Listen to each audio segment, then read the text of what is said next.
Ritsuko let out a sigh as he was in front of the doorway of the summoning room. Well, today's the start of the new year, and it also means that today will be the first summoning of the new year. I've saved up my Saint Quartz and my summoning tickets. I wonder what I will get. The door to the summoning room opened automatically and Ritsuko went inside the room. Upon getting closer to the summoning altar, Ritsuko then dropped the Saint Quartz. The altar then lit up and Ritsuko was hoping that he would get a good servant. However, instead of a servant, what appeared in front of him was mapo tofu and black keys. Ritsuko was shocked for a moment. Seriously? Mapo tofu? Black keys? Again, after all this time? Okay, calm down Ritsuko. Usually, the first summons are the bad ones, so something good may come out later. However, as time passed, Ritsuko's luck wasn't good at that moment as he kept getting craft essences and no new servants came by. Soon, Ritsuko ran out of Saint Quartz and was using the summoning tickets. Damn it. Guess it's up to the summoning tickets now. However, to his dismay, nearly all of the summoning tickets he was using came with bad results and what he summoned with them were more craft essences. Right now, Ritsuko was on his last summoning ticket, and he was almost in despair from the earlier results. TCH. I'm on my last summoning ticket, hope this one will summon me a good servant. Ritsuko then used his last summoning ticket, which in an instant, disappeared upon usage. The altar then lit up, then formed into multiple blue orbs. Then the blue orbs started to connect with each other and turned into a ring of blue sparks swirling around. Then the ring split into 3 and continued to swirl around.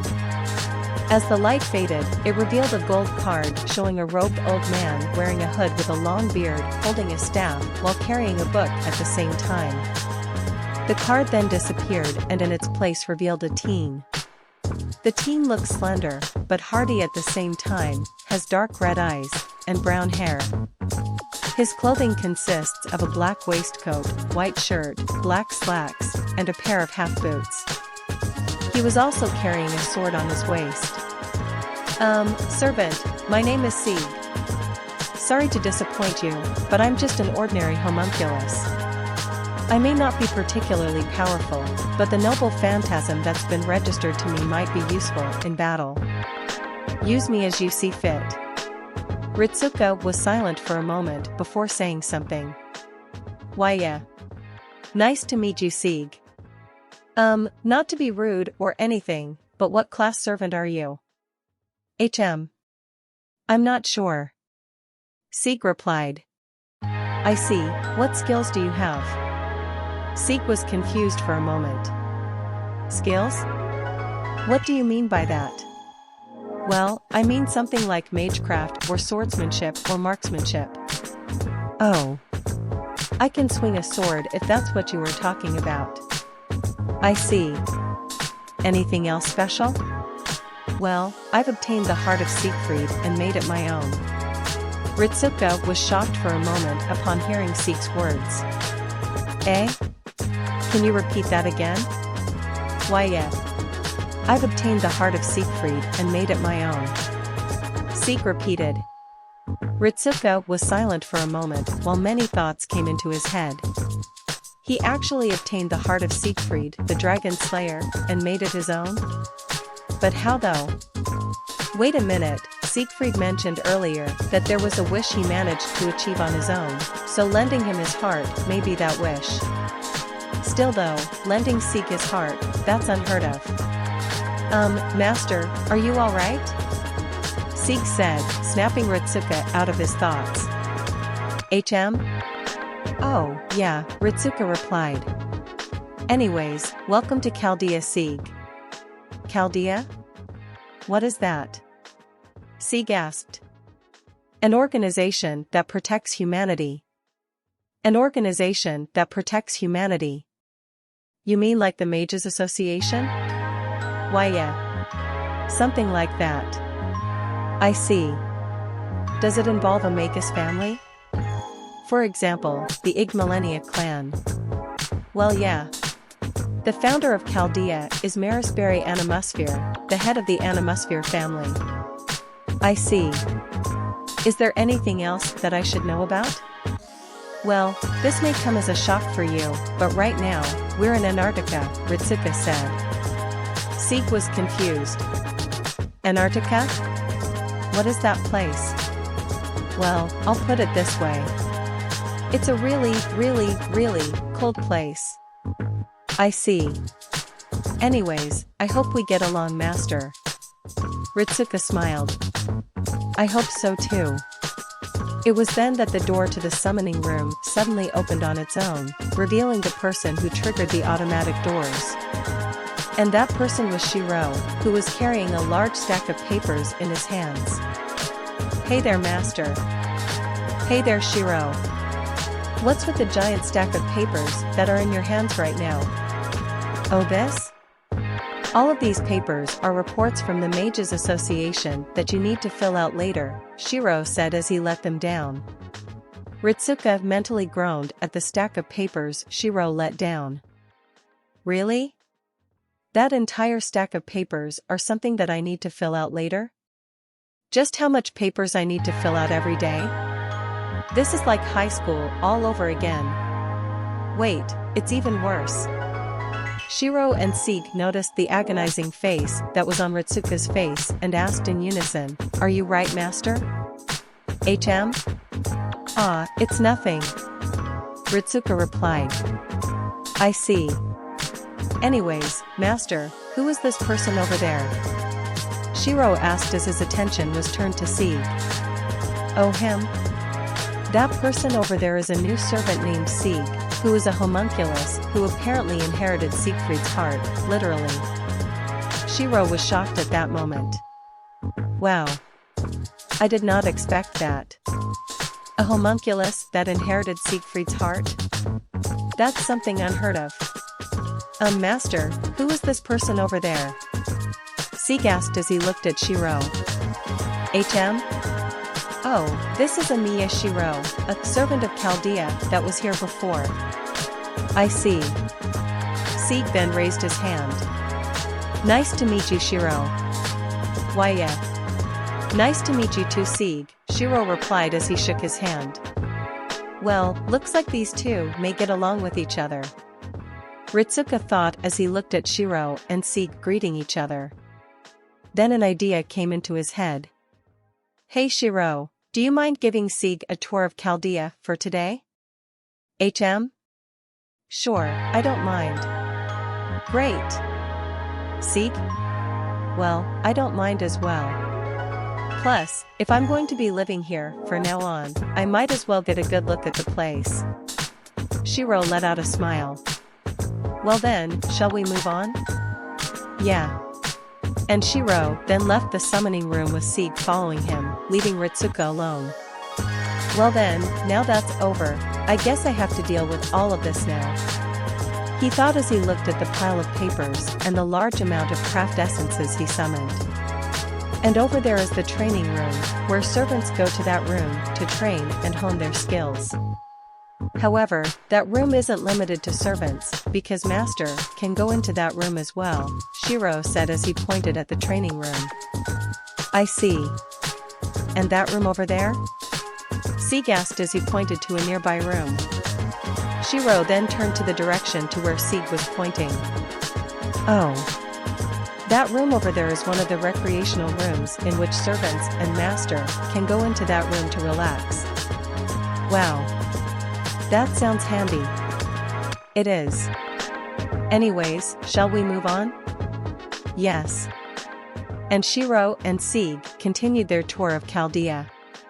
Earlier, after Shirou and Sieg left the summoning room, they went on a tour throughout Chaldea to get Sieg to know what rooms Chaldea offers, and Sieg was amazed with the variety of the rooms Chaldea offered.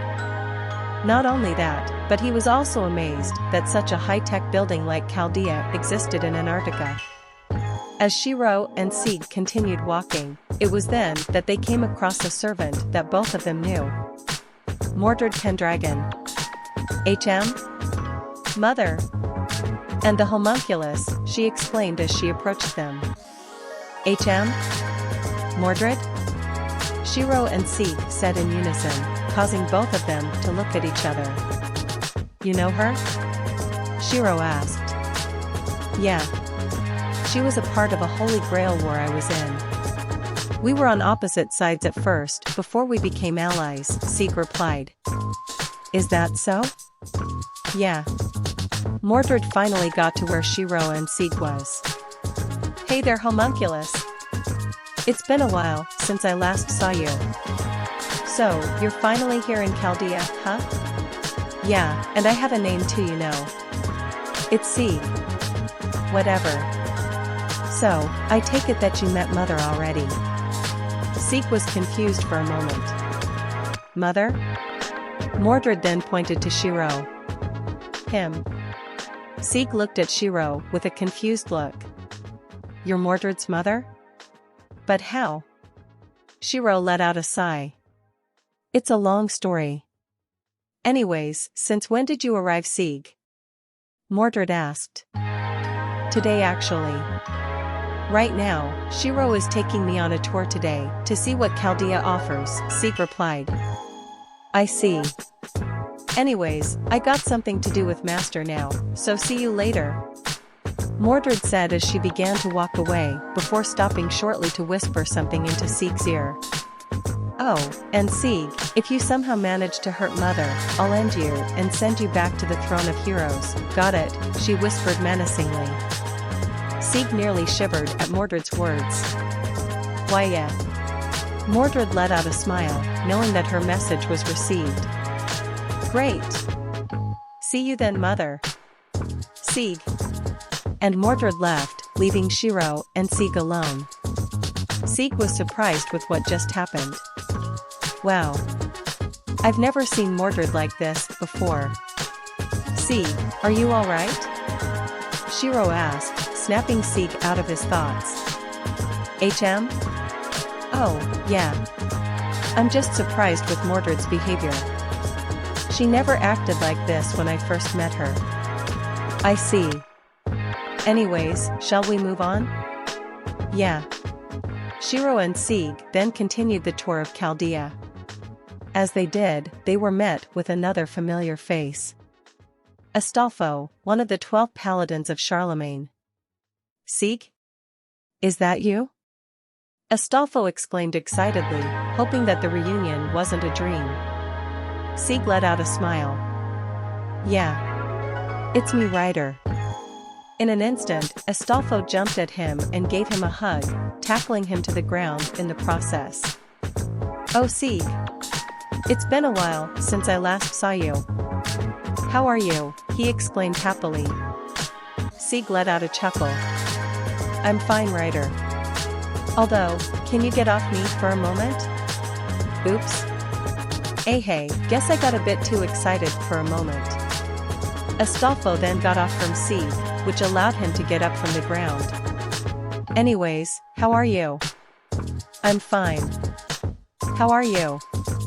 Sieg replied. Oh, me? I've been great. And let me tell you something, Chaldea is quite a fun place. There are so many servants here, some from other eras in history. Sieg was amazed with what Astolfo said. Wow. Yeah. In fact, Jean is here as well. Sieg was speechless. Really? Jean is here? Yeah. Wait, you haven't met her yet? And no. Well then, what are we waiting for? Let's meet her then. I saw her a while ago. You can come too, Shirou.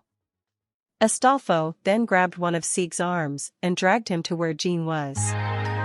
Shirou let out a sigh and soon followed them. Jean Dark was in the cafeteria, sipping on a glass of tea. As she drank her tea, it was then that she heard a few voices coming.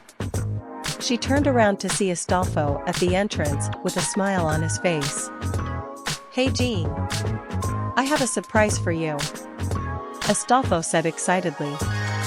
A surprise? Jean asked. Yeah. And he's right here. Astolfo said as he pulled Sieg over to Jean's view, surprising her immediately upon seeing Sieg at the entrance. For a moment, there was silence between the two as they were trying to comprehend the reality that was now. Sieg. Jean. For a moment, nothing happened between the two. Then Jean got out from her seat and walked towards to where Sieg was. Sieg, is it really you? Jean asked. Sieg let out a smile. Yes. It's me, Jean. In an instant, Jean lunged towards to Sieg and gave him a hug. Welcome back, Sieg. Sieg chuckled. Yeah. I'm back, Jean, and for good. The pair then continued to hug while Shirou and Astolfo continued to look at the couple. Well then, looks like I made a happy ending for those two. Astolfo cheered excitedly. Seems so, although this raises a lot of questions for me. First of all, how do they know each other? Shirou asked. Well, it's a long story, Shirou. You see, a long time ago, me, Sieg, Jean, Mordred, and a bunch of other servants were in a Grail war. During that war, Jean fell in love with Sieg and vice versa as well. However, during the war, they were split apart. I see. Yeah.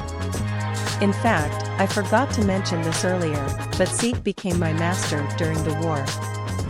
Really? How so? Well, he became my master after Mordred cut my former master's head off. Shirou felt a little disgusted after hearing Astolfo's words.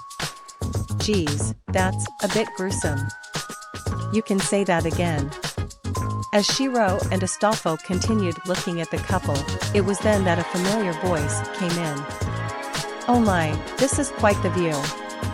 Sieg and Jean nearly jumped at the voice and broke their hug while Shirou and Astolfo turned around to see who said that. And the person who said that was Amakusa Shirou Tokasada. Upon looking at Amakusa Shirou Tokasada, Sieg let out a frown with a small growl in the end. Amakusa, Shirou, Tokasada, he muttered as he prepared to draw his sword. Whoa there. Easy, I'm not here to fight. Relax, Amakusa Shirou said. Sieg was still not convinced. Shirou let out a sigh upon seeing his reaction. Wow. It's like my reaction towards Gilgamesh and Kotomine. Jean put a hand on Sieg's shoulder. Sieg, calm down. He's not here to hurt us. I can vouch for that. Reluctantly, Sieg stopped drawing his sword. Fine. But he tries to do something again, I'll kill him. Amakusa Shirou let out a sigh. Well then, looks like I'm not wanted here. Guess I'll take my leave then. See you, he said as he began to leave. Sieg let out a sigh as soon as Amakusa Shirou was gone. Geez, even now, he still gets on my nerves. I can see that by your reaction. And I assume he was your enemy in the Holy Grail war you were in? Shirou asked. Yeah, Sieg replied with a frustrated look on his face. Shirou let out a sigh. How about I make something for you to cheer you up? Would you like that? Sieg thought about Shirou's offer and said, yes. I would like that. Shirou let out a smile. Alright, just give me a few moments. Shirou then went into the kitchen while Sieg sat down on a nearby table. Meanwhile, Astolfo and Jean watched the interaction with awe on their faces. Wow. Shirou calmed Sieg down so easily. Astolfo said. Yeah. Looks like those two may become friends, Jean said with a smile on her face. Make. Sieg, while we're in Chaldea, there are some people that I want you to meet, Jean said. Really? Who? Jean let out a smile. You'll see soon. Sieg and Jean continued walking. Eventually, they reached a certain and walked in. As they did, Sieg was given a sight that he did not expect to see. Which was Jean Dark Altar and Jean Dark Altar, Santa Lily, who were doing their own business. Jean, are they dash? Yes. They're my little sisters, Jean said with a smile on her face. At that moment, Sieg had one thought on his mind. Wow. She multiplied herself.